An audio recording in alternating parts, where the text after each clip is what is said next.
Hello mga kachicha! Good morning! Ito, nag-date ako sa sarili ko.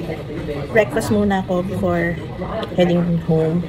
So, nandito ako sa Sequel Cafe. Just in front or opposite Taipei supermarket kung saan ako namalengke after my medical appointment. So, samahan niyo po ako. Tikman po natin. Ako sarap.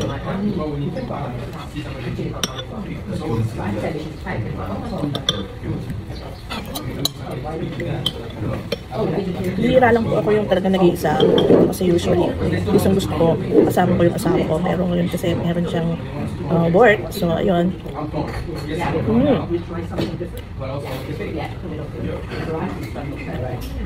Nice. I tried their moo breakfast, something like moo.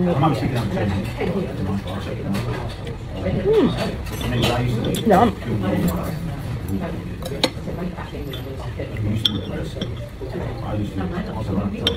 I like this one.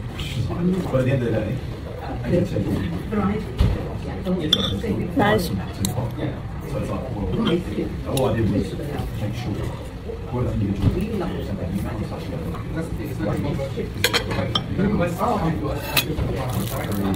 Kasama ko sana si Kaying, but then maaga kong umalis ng bahay, so tulog pa siya, kaya naiwan siya doon. Ako lang mag-isa.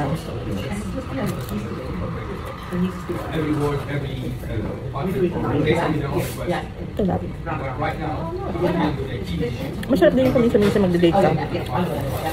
Just yourself alone.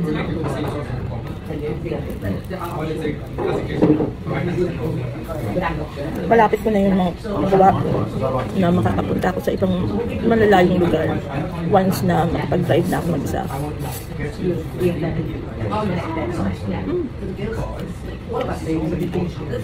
No. Pagkatapos ko dito, mag-Uber na ako pa uwi. Pumili lang ako ng ano.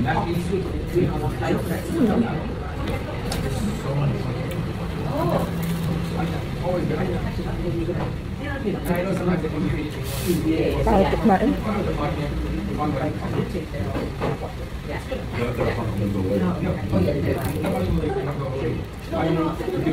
Gusto ko lang siya i-dip sa gravy.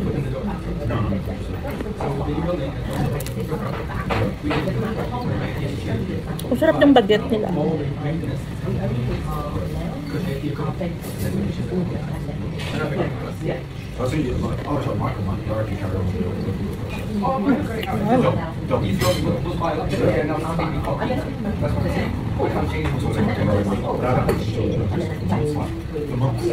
Hindi ko lang yung hair ko pati hindi nasusuklayan. Para tuloy akong kulot-kulot, pero actually hindi. Ang rule nila dahil sa hindi ko nasuklayan. Pag nasuklay ko naman, dapan-dapa. Kaya minsan mas okay na rin yung ganyan. Yung dahil na madali ka, nagiging yan, ang dulo yung hair mo. No. Hindi ko lang ko.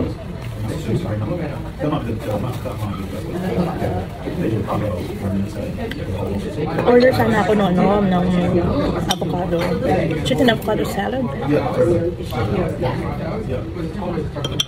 Pero sabi ko parang mas feel kong i-try ko.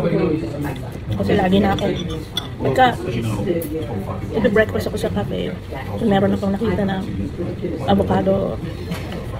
Something like that. May avocado lagi kong order. So sabi ko this time, maiba na.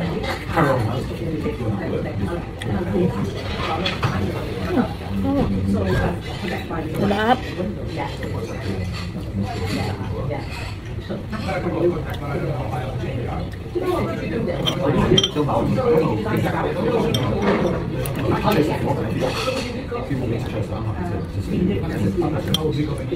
Sarap.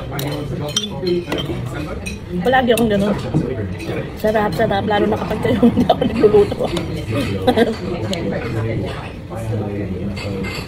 Hindi kasi ako magluto. Talagang ano, bata pa ako. Parang ano na ako sa mga taste nung, alam ko, na-identify ko kung ano yung lasa ng herbs or spices na nilagay sa isang dish. So, yun. So, kapag ako nang nagluluto, parang hirap na.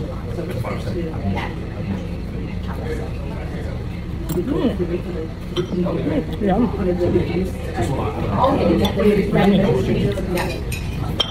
Yun lang, hindi ako sanay marap sa camera.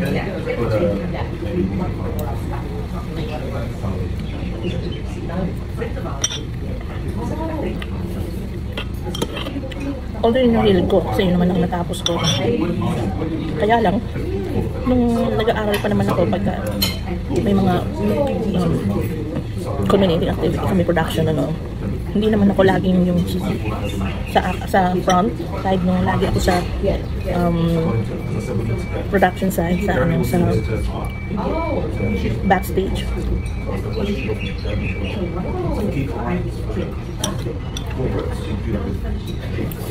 Driver na scriptwriter, production manager, stage manager. So, hindi ako talaga dun sa pag-arte-arte, kaya hindi ako maano sa camera. Sa theater na, lumalabas lang ako pagka yung wala yung mga artista, ganun. At dahil ikaw yung stage manager, alam mo. So, alam mo yung mga blockings, alam mo yung lines nila. So, pag wala yung artista, pwede ikaw yung mag-replay sa kanila.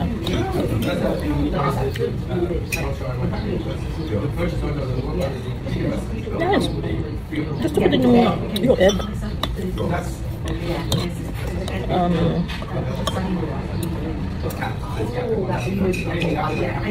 Gusto ko din ito. The way na magkakaluto. Nice. Ay, pati yung hair ko nakain na.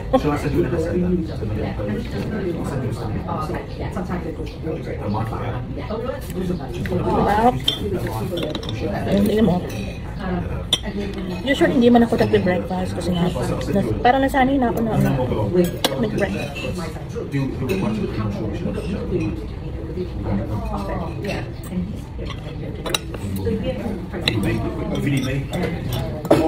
I love the poached egg. How it is done. Nicely done. Perfectly done.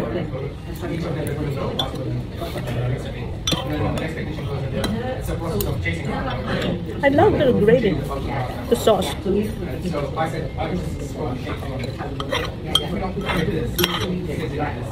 Meron siyang parmesan cheese. Parmesan o mozzarella? Parmesan.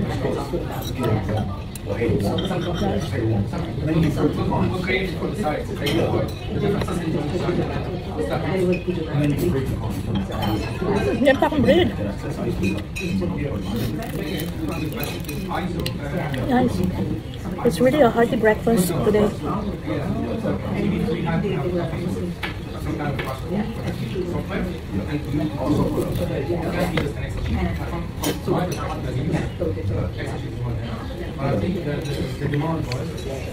And they're great food.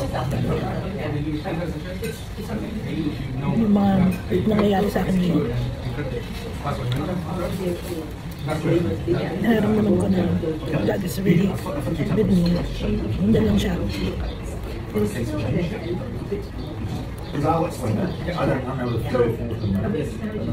feel blessed. It's really a blessing this day. About before, did what had happened to me. Injury, the way I was treated at work. Pero initially parang nakakawala ng pasensya, nakakagalit pero hindi yun yung nanaig sa akin. mas nakita ko yung yung positive side of it, na parang ginising ako ni Lord dun sa marami pa palang mas magagandang bagay na nangyayari sa akin. That's why I said I'm very grateful na nangyayari lahat ng ito sa akin. Ang dami kong mga akala mo dati hindi kayang gawin. It's already a blessing. Yung mga bagay na hindi mo ginagawa before, pero ngayon nagagawa mo. Blessing na yun. Isang patunay na yun that you are blessed, and thus you have to be very grateful.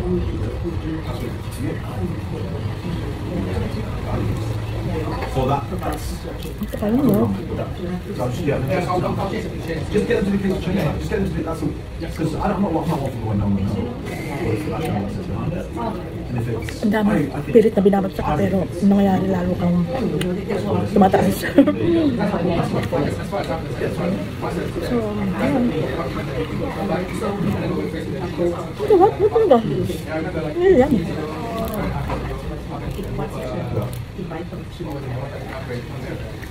Yeah, may food, quality food.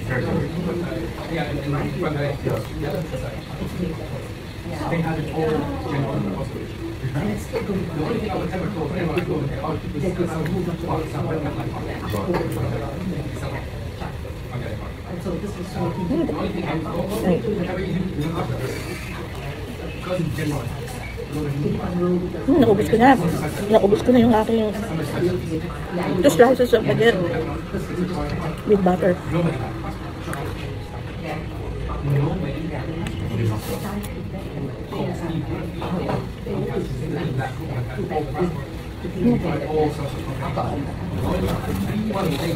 Gusto ko lang kayong makausap, gusto ko lang kayong makasama.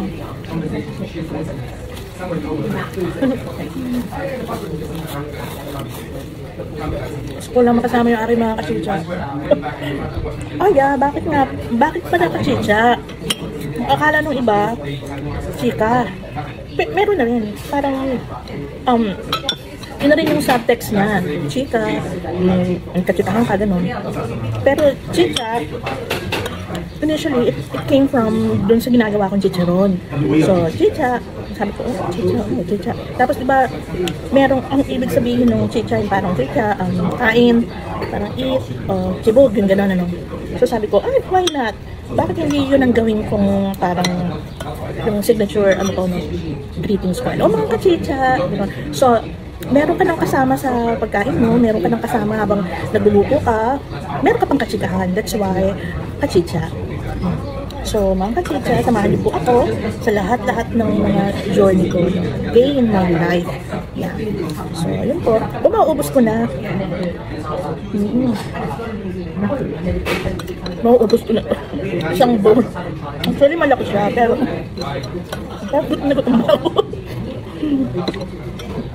Parang gutom ba ako, at eto, ayun, so, masyado na mahaba yung aking video.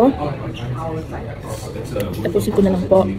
So, bye for now. At maya-maya rin nasa bahay na ako. So, once again, thank you very much. Kayo po mga kachicha, nag-breakfast na rin kayo ha. Yeah, bye for now.